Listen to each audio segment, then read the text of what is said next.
मुझे आशा है आप सभी अच्छे और प्रसन्न होंगे। चलिए आज हम पढ़ते हैं पाठ 9 मजदूर। करते हैं इस पाठ की शुरुआत।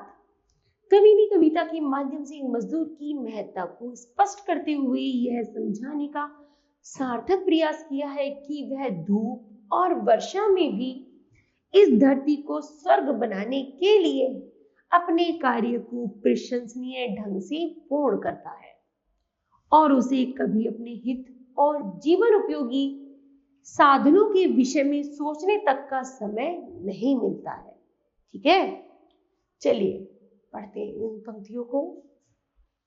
मैं मजदूर मुझे देवी की बस्ती से क्या, अगणित बार मैंने धरती पर स्वर्ग बनाए। मजदूर कहता है मुझे इन बड़ी बड़ी इमारतों से कोई मतलब नहीं है। जब मैंने बंजरों को इतना सुंदर स्वर्ग जैसा माहौल दिया है तो मुझे इन ऊंची ऊंची इमारतों से कोई मतलब नहीं है।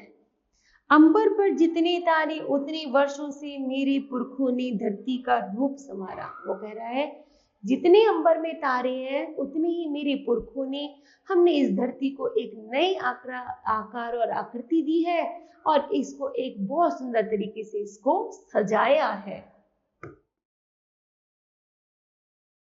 धरती को सुंदरतम करने की ममता में बीत चुका है कई पीढ़ियां वंश हमारा। अर्थात मजदूर कह रहा है कि हम जब इस पृथ्वी को संवारते हैं, सजाते हैं और जब इसमें बहुत ऊंची सुंदर सी इमारत तैयार करते हैं तो हमारा जीवन ऐसे ही बीत जाता है और अभी आगे आने वाली सदियों में मेरे वंशज धरती का उद्धार करेंगे। और वो कह रहे हैं जैसे मेरी जो पुराने पूर्वज थे उन्होंने भी यही काम किया, धरती को संवारा, सुंदर बनाया, मैंने भी वही किया और मेरे जो वंशज हैं, जो मेरे आगे आने वाली पीढ़ी है, वो भी यही काम करेंगे और धरती को सुंदर सा स्वरूप से सजा देंगे।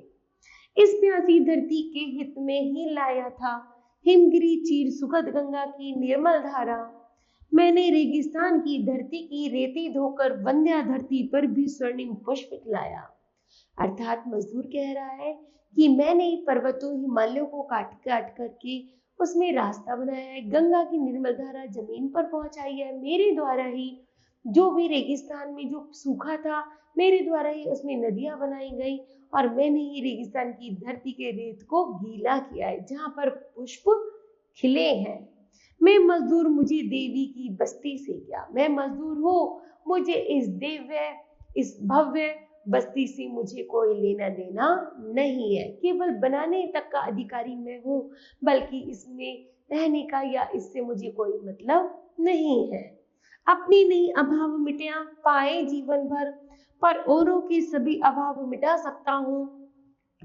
तूफानों भूचालों की भयप्रद छाया में मैं ही एक अकेला हूँ जो गा सकता हूँ। वो कह रहे हैं चाहे आंधी आ जाए, वर्षा आ जाए, तूफान आ जाए, चाहे कुछ भी आ जाए, केवल मैं एक ऐसा प्राणी हूँ जो इस धरती को संभाल सकता हूँ और इसे एक नया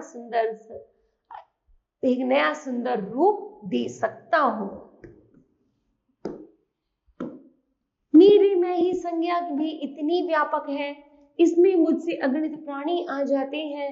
मुझको अपने आप पर अदम्य विश्वास रहा है, मैं खंडर को फिर से महल बना सकता हूँ। वो कह रहे हैं, मजदूर कह रहा है कि मेरे अंदर इतना अदम्य साहस है कि मैं एक खंडर को भी एक सुंदर सा महल बना देता हूँ। मेरी अंदर इतनी ताकत है, इतनी ज्ञान है कि मैं इस बंजर भूमि को एक नई विशाल सुंदर काय उसको एक नया रूप दे सकता हूँ। अर्थात एक नर्क जैसी पृथ्वी को एक नया स्वर्ग जैसा बना सकता हूँ। जब जब भी मैंने खंडर आबाद किए हैं, प्रलय में भूचाल रेख मुझको शर्माए, मैं मजदूर मुझे देवी की बस्ती से क्या। वो कह रहे हैं जब भी मैंने खंडरों को बहुत सुंदर सा महल बनाया है, तभी तभी जो भी मेघ होते हैं, बारिश होती है, भूचाल होते हैं, सब मुझसे डर जाते, शर्मा जाते हैं। पर फिर भी मैं ये कहता हूँ मुझे इन देवी सी की बस्तियों से कोई लेना देना नहीं है। भले ही मैं मजदूर हूँ, केवल मैं बनाने का हकदार हूँ, मुझे इसके अलावा कुछ और नहीं चाहिए। युगों युगों से इन झोपड़ियों में रहकर भी औरों के हित लगा हुआ हूँ महल सजाने। ऐसे ही मेरे कितने साथी भूखे रहे, लगे हुए हैं औरों के हित अन्न उगाने में। मजदूर कह रहे हैं, मैं भले ही झोपड़ी में रहता हूँ लेकिन मैं दूसरों के लिए महल बना देता हूँ।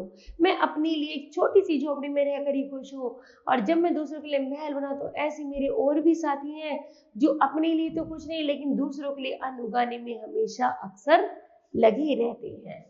इतना समय नहीं मुझको जीवन में मिलता, अपनी खातिर सुख के कुछ सामान जुटा लूं, पर मेरे हित उनका भी कर्तव्य नहीं क्या, मेरी बाहें जिनके भरती नहीं खजाने।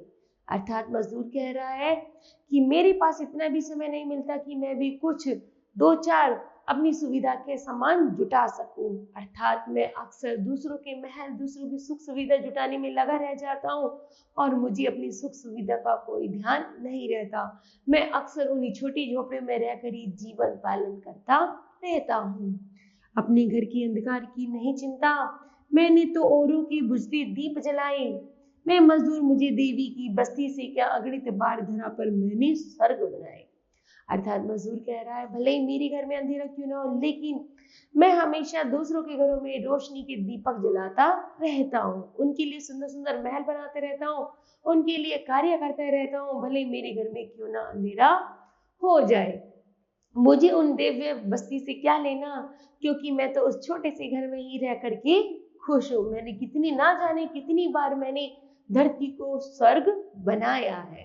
ठीक है, तो बच्चों यहाँ पर मजदूर की महत्ता का वर्णन किया गया है। मजदूर बता रहा है कि वो कैसे कैसे काम करता है और कैसे अपना जीवन यापन करता है। ठीक है, हमें भी बच्चों एक मजदूर की तरह कठिन परिश्रम हमेशा संलग्न रहना चाहिए, और जिससे हम जीवन की नई सफलता को छू सके। ठीक है, मुझे आशा है बच्चों ये पंक्ति आपको समझ आई होंगी। धन्यवाद।